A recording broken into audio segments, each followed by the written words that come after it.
instantaneous death, like 300,000. And Harry Truman, is it Harry Truman? Yeah. Harry Truman is a fucking hero. Are you shitting me? Over a million people dead in Japan, and because our fucked up government, Truman, which it should be dead President's Day, and he is dead, thank God, dropped 2 big nukes on a country and killed all those people, and he's considered a hero. Does that make any sense to you out there, world? And we are celebrating by flying the fucking flag high.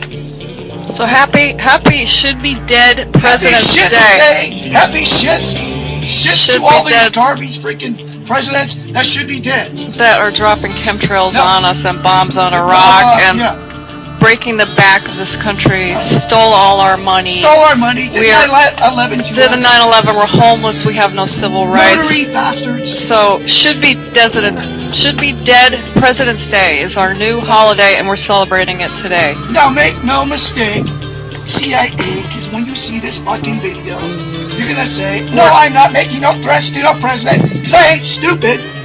But they ought to be all dead because they're a bunch of murderous bastards, just like you are. Have a great spirit-filled day.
Okay, you heard all that.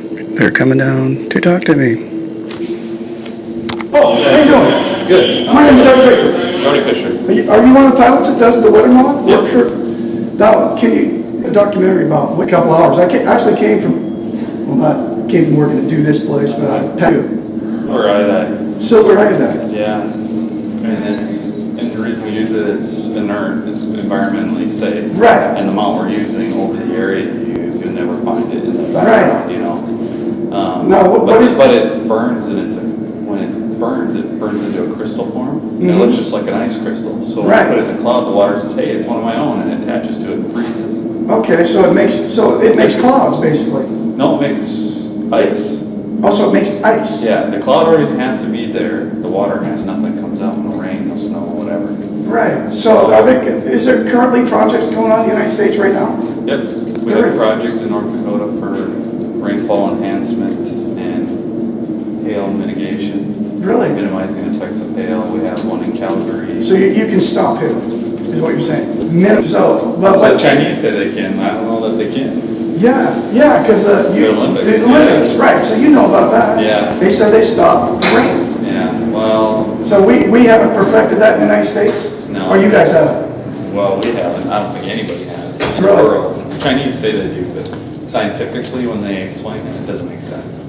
Right. So when you get your orders, you just fly where they tell you to fly, right? For the most part. I mean, when we're working, we're on a contract with somebody, a state government, a state entity, a foreign government, right, or a water district, that has hired us. So we have an area that we can only fly in. Right. So whatever your project area is. Right. And so you get contracts from the United States government, right? Nope. Oh, you don't? Nope. But other governments, other countries. Yeah, like counties. Like in North Dakota, there are 4 counties that get together, vote on it, levy their taxes, and then the state, through the state of North Dakota, they also get a little bit of funding. I think it's like 10%. Really? And then that's it.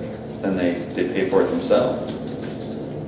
So the state government pays for it? The counties pay for it by voting on it and levying mills. Really? To get taxes, yeah. Wow. Now, some places, a water district, they'll take their, I don't know where their money comes from exactly, but like a watershed area. Right. And they'll take probably taxes as well, and they'll set it up, vote on it, yep, we're gonna do this project. So some places are power companies, like hydro water companies, they'll pay for it themselves. Right. And Calgary, an insurance company pays for it. So I saw the thing out there, you have the lime ones too? Yep. That one out there that I saw in the parking lot? Yep, that's for snowpack in the mountains. Really? Set it up in the mountain where you get the upslope wind. Yeah. Yep. And they'll blow the silver iodide. Yep. I saw a thing, Shasta County, California. Mount Shasta. I'm not sure, but it's in California. Yep. Right below Mount Shasta, you ever hear about that? There was a big thing about it, that the residents were saying, hey, what are you people doing? You know what I mean? You know, I don't know if it's through you guys or... No, that we're in Shasta. That part. Where the city is that near? Redding, California. That's north, right? Northern California. Yes. We're not up there. We're in. So there's other we got contracted in Sacramento. Oh, you did? Down there but that's for snowpack up near Tahoe. Right, to make it snow more, get more snowpack, Yeah, right? so that their watersheds and their water levels will fill up. Yeah. So silver iodide, that's what you guys use? That's the only thing you guys use? Yep. Okay. All right, that's great. Thank you, sir.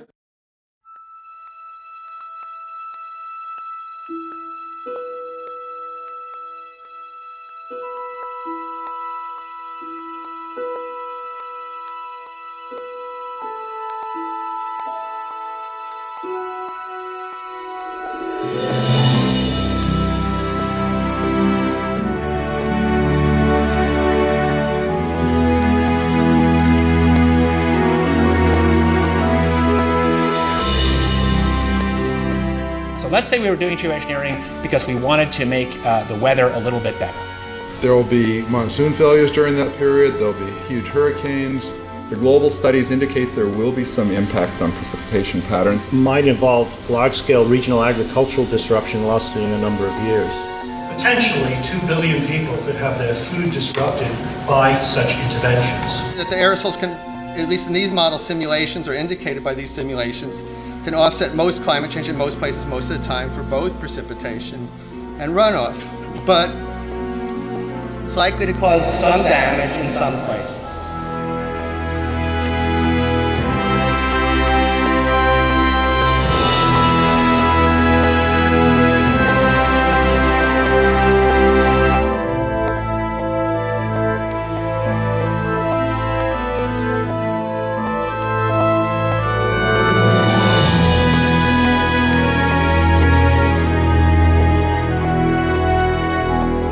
When I grow up, I want to be either an artist or a teacher. I want to grow up in a world where there's lots of nature. I love nature. How can I look my children in the eyes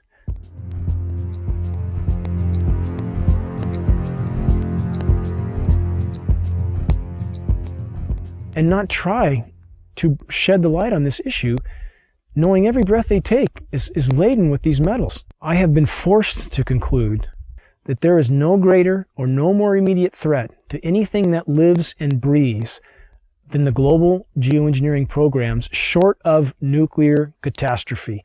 Geoengineering is defined as the artificial modification of the Earth's climate.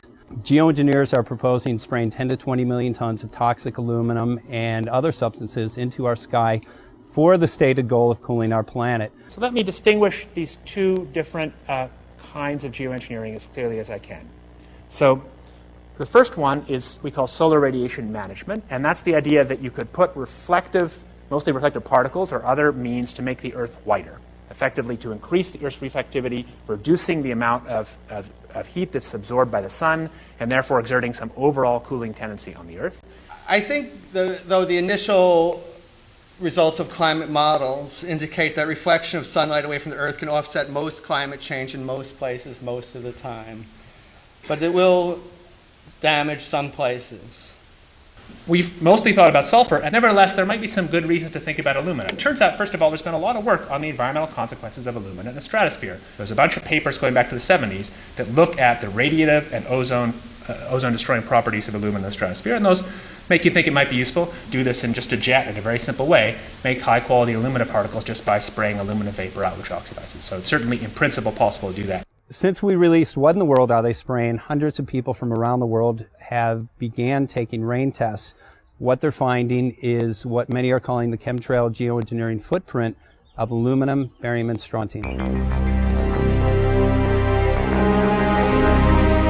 We're finding this well-sought footprint internationally, all over the world, wherever they take samples and get a chemical analysis of rain and snow water. This is quite common.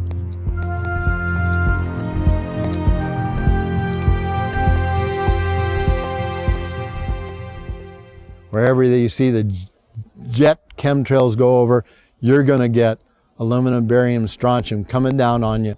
Why would we not believe it's happening when what we see in the sky matches exactly the expressed goal of numerous geoengineering patents, about 160 or more? Why would we not believe this is happening when every element showing up in the rain tests are the primary elements named in those geoengineering patents? Why would we not believe this is happening when we have escalating levels in very short time frames, as short as 5 years? We see rain levels of aluminum, for example, escalating as much as 50,000%. California air quality studies do not show these metals migrating from China. And it's of recent origin, so this bombardment of heavy metals that's raining down on us is coming from somewhere. Why would we not believe geoengineering is occurring when the weather patterns are so altered here in exactly the manner stated by geoengineers and reports on the consequences for geoengineering, which are diminished rainfall, which are increased ozone destruction? We have a massive ozone hole in the northern hemisphere now. Should aluminum be in the soil in the rain? And yes, it should be in the soil. It's naturally there, always was there. And should it be in the rain? Well, absolutely not. But the standard reply has been, your samples are contaminated. But since we are getting samples now that show zero aluminum, and we're getting lots of barium and strontium and zero aluminum, so that just proves that if there was dirt in our samples of some sort, dust blown up from the ground, we should get some aluminum in some detectable quantity. The primary ingredients in geoengineering are specifically the oxides of metals, including aluminum oxide.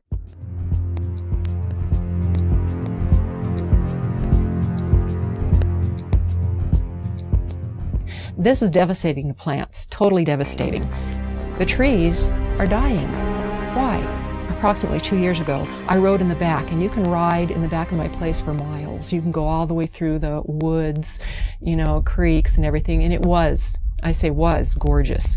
And the day before yesterday, I took a ride, and I rode in the back, and what I found was total devastation. As I pointed out before, Michael, we're seeing, as in this example here, very hardy native plants completely flash out dead. That looks like it's been hit with some kind of a chemical. And we've only seen this in the last couple of years. And there's another one there, back over there. We're seeing mature madrone trees, which are 70, 80 feet high, flash out dead, just like this. USDA refuses to investigate it. The pH typically around here should be about 5.6. Well, since the contrailing got heavy, I watched the pH here in these forests, well, go up, I guess would be the word. From 5.6, it went about 20 times more alkaline.